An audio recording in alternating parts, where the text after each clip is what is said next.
Hey kiddos, it's Pop Pop. How you doing today? We got a good story today for story time with Pop Pop. It's Aladdin. Maybe some of you have seen the movie, but I think you'll like the story anyway. So, this is a little bit longer one, so you can tell your parents that they can be excused for maybe 20, 25 minutes. And they can go enjoy themselves while you guys watch this book. All right? So is everybody comfortable? You ready to go? It's a good one. Aladdin. Here we go. Get that in the middle. Can everybody see all right? Oops, sorry about that. Okay.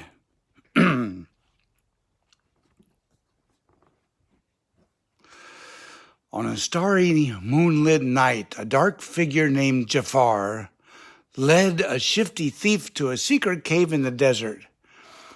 When the magnificent head of a tiger god rose out of the sand and revealed the entrance to the cave, Jafar ordered the thief inside. "Bring me the lamp. The rest of the treasure is yours, but the lamp is mine." The tiger god stopped the thief. "Know this. Only one whose rags hide the heart that's pure may enter here. The diamond in the rough." Jafar turned to his parrot companion, Lago. "I must find this one, this diamond in the rough." So, far away in the marketplace of Agrabah, a wiry boy in ragged clothes ran for his life after stealing a loaf of bread. The boy, whose name was Aladdin, escaped with the help of his pet monkey and sidekick, Abu. Sitting on the rooftop with the stale bread, Aladdin looked around sadly at their meager surroundings. "Someday, Abu, things are going to change. We'll be dressed in robes instead of rags and be inside a palace looking out instead of outside looking in." Nearby, in the garden of the royal palace, the Sultan worried that his daughter, Princess Jasmine, wouldn't like her latest suitor. "Dearest, you've got to stop rejecting every man who comes to call. The law says you must marry a prince by your next birthday." Jasmine sadly petted her pet tiger, Raja. "Papa, if I do marry, I want it to be for love." Later that night, with only 3 days left until her next birthday, Jasmine slipped over the garden wall to escape the pressures of palace life.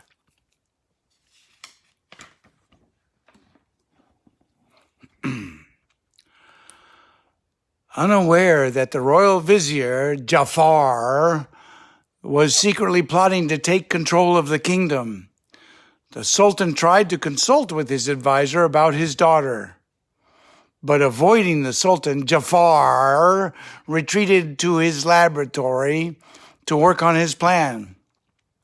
While concocting a spell, a lightning bolt suddenly hit his hourglass and an image of Aladdin appeared.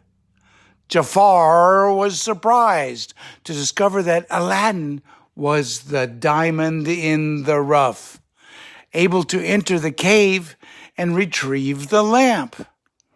"Lago, have the guard, Rasul. Find this boy and escort him to the palace." Meanwhile, free at last, Jasmine wandered through her new world, dazzled by the sights and sounds of the marketplace. When she innocently took an apple to feed a hungry boy, the cart owner screamed, "Thief!" Unaware that she was a princess, Aladdin rushed in to rescue her. "You're new to the marketplace. Where are you from?" "What does it matter? I ran away, and I'm not going back." Suddenly, Rasul grabbed Aladdin. Jasmine turned angrily to the palace guard. "Unhand him by the order of the princess." Stunned to learn her true identity, Aladdin could only look back helplessly as Rasul followed Jafar's orders, hauled him away. While Jasmine mourned losing Aladdin, Abu found him chained in a dark dungeon, thinking only of her. Jafar, disguised as a prisoner, limped towards Aladdin. "I know where there is a cave, boy, with enough treasure to impress even the lovely princess. I need a young pair of legs and a strong back to go in after it." "I would gladly help, sir, but how do we get out of here?" Jafar moved a stone, and a hidden staircase was revealed. Moments later, they were racing across the desert.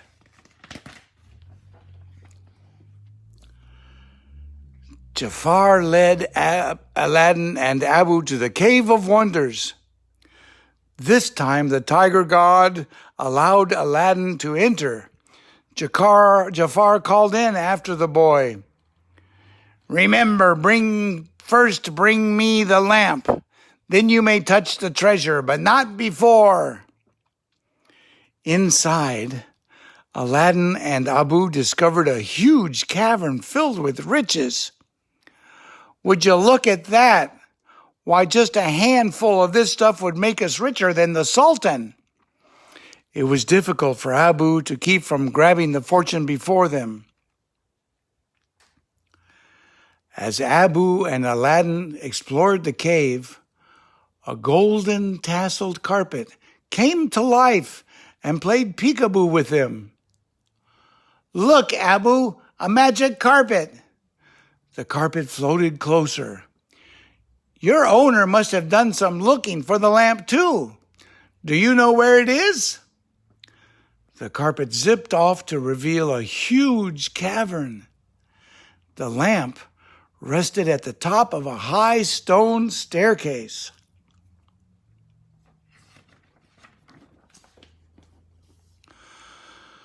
While Aladdin climbed, Abu eyed a monkey idol holding a huge jewel nearby.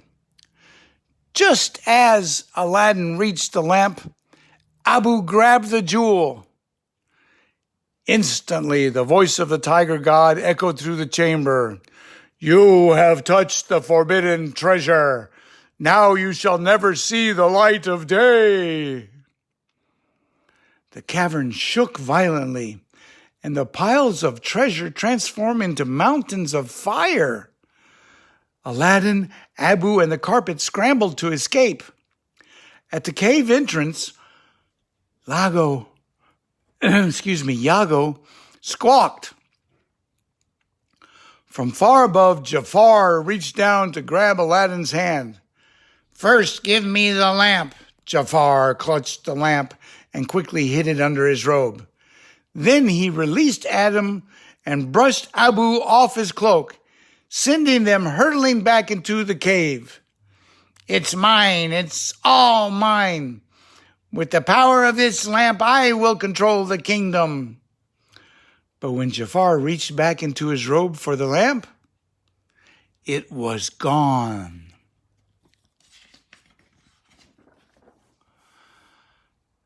The magic carpet caught the tumbling duo as the cave entrance closed, and everything became still. Chattering excitedly, Abu happily revealed the lamp. Aladdin laughed. "Abu, why, you little thief." Aladdin rubbed some of the dirt off the lamp to get a better look. Colorful smoke spewed out of the spout, and it took the form of a gigantic genie. "Say, you're a lot smaller than my last master." Aladdin was stunned. "Wait a minute, I'm not your master." That's right. Direct from the lamp. Right here for your wish fulfillment. 3 wishes to be exact. Uno, dos, tres. In a dazzling display, the genie demonstrated his magical powers.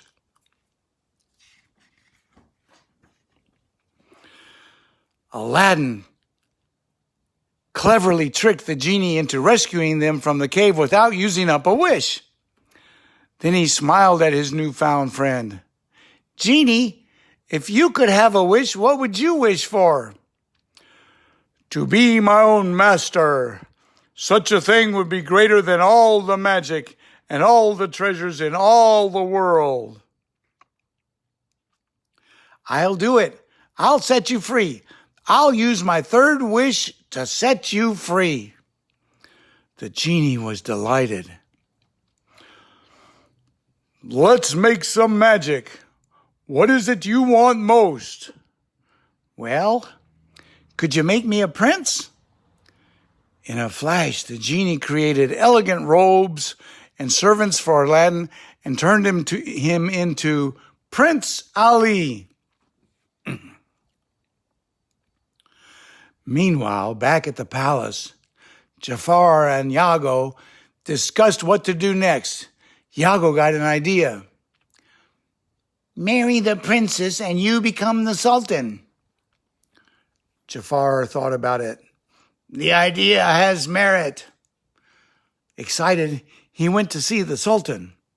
Unrolling an official-looking scroll, Jafar read out loud.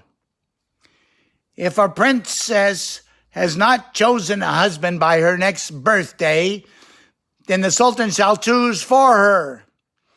And in the event a suitable prince cannot be found, the princess may wed the royal vizier. That's me. Using his snake-eyed staff to hypnotize the sultan, Jafar ordered him to arrange the marriage. Uh-oh.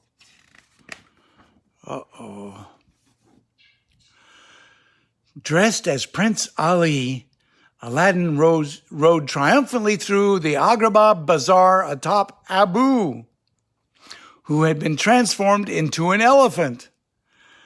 Wearing elegant robes and surrounded by an entourage of dancers, swordsmen, and attendants, he swept through the palace gates.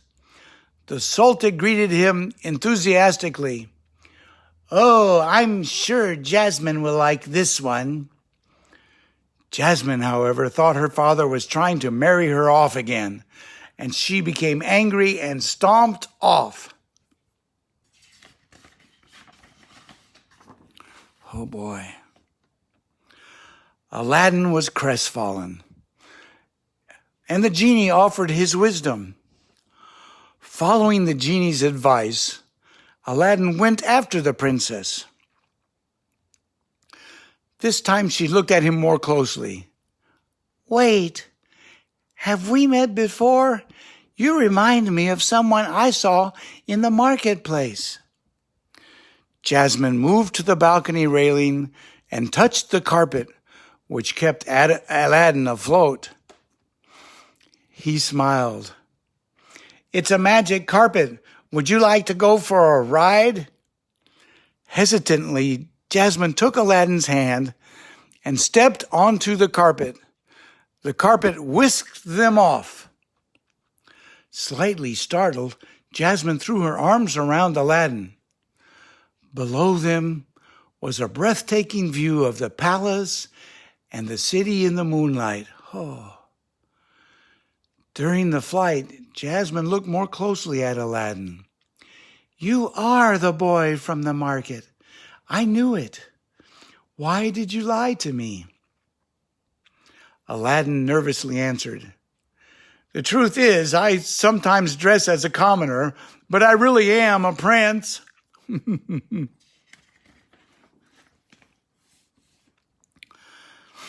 When the magical tour ended, the carpet zipped back to the palace.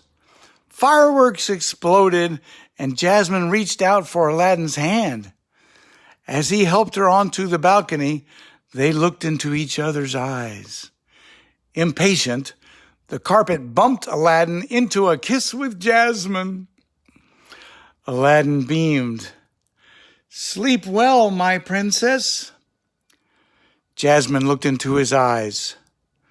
"Good night, my handsome prince." Jafar was afraid that his plot to marry Jasmine had become sultan would be ruined by Aladdin. So he ordered Rasul to kidnap the boy and throw him from a high cliff into the water. Nearly drowning, Aladdin feebly reached for the lamp. When the genie appeared, he saw it was no joking matter. "You have to say, 'Genie, I want you to save my life.'" Aladdin nodded. "I'll take that as a yes." The genie granted Aladdin's second wish by using his magic to swiftly take them both to the surface. Oh boy, close one. At the palace, Jasmine rushed happily to see her father. "Oh, Papa, I just had the most wonderful time. I have some good news for you." The Sultan, still under Jafar's spell, looked at his daughter. "So do I, Jasmine. I have chosen a husband for you. You will wed Jafar." Jasmine turned angrily to Jafar.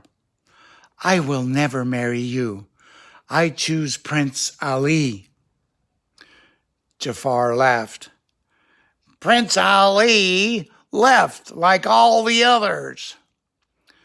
Suddenly, Aladdin, still dressed as the prince, appeared in the doorway and exposed Jafar as a traitor. When Aladdin returned to his room, the genie happily popped out of the lamp. "Hail to the conquering hero, Aladdin! You just won the heart of the princess. What are you going to do next?" The genie waited for Aladdin while Aladdin scowled. "I'm sorry, genie. I can't free you. I can't let Jasmine find out that I'm not really a prince. I need to keep my third wish." Disappointed, the genie disappeared back into his lamp. Iago flew into the room, and while Aladdin went out to the menagerie, the parrot stole the lamp. Oh no! What's going to happen next? Jafar greedily rubbed the stolen lamp. When the genie appeared, Jafar yanked him up close. "I am your master now. Grant me my first wish. I wish to be sultan." Using his powers, the genie transformed Jafar's clothes into the sultan's robes. But when Jafar appeared before Aladdin and Jasmine as the sultan, they refused to obey him. Jafar turned to the genie. "For my second wish, I wish to be the most powerful sorcerer in the world." The genie nodded sadly and granted the wish. With his sorcerer's powers, Jafar transformed Aladdin's princely robes back into rags. "Look at your prince now." Aladdin looked sadly at the princess. "Jasmine, I'm sorry." Eager to be rid of Aladdin, Jafar trapped the boy and his friends in a tower and zapped it to the ends of the earth. Bewildered, Aladdin crawled out of a snowbank and turned to Abu. "This is all my fault. I should have freed the genie when I had the chance. I'm sorry. I made a mess of everything. I've got to go back and set things straight." Aladdin quickly rescued the carpet from beneath the fallen tower and was swept aboard. Together they soared up over the clouds and back toward Agrabah.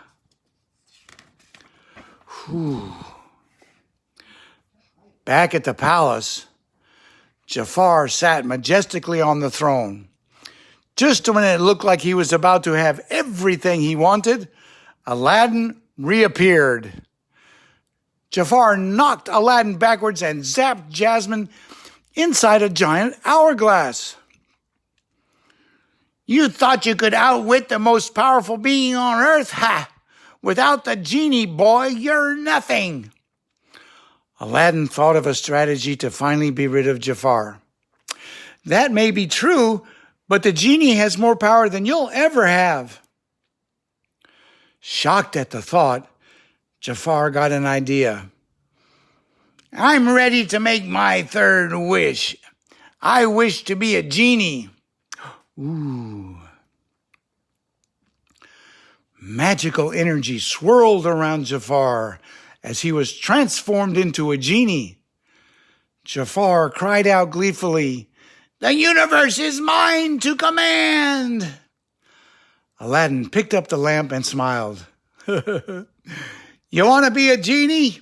You got it. And everything that goes with it. Suddenly, large gold cuffs clamped onto Jafar's wrists, and a lamp took shape. Jafar reached out and grabbed Iago's feet as they both vanished inside the lamp. The genie laughed and clapped Aladdin on the back.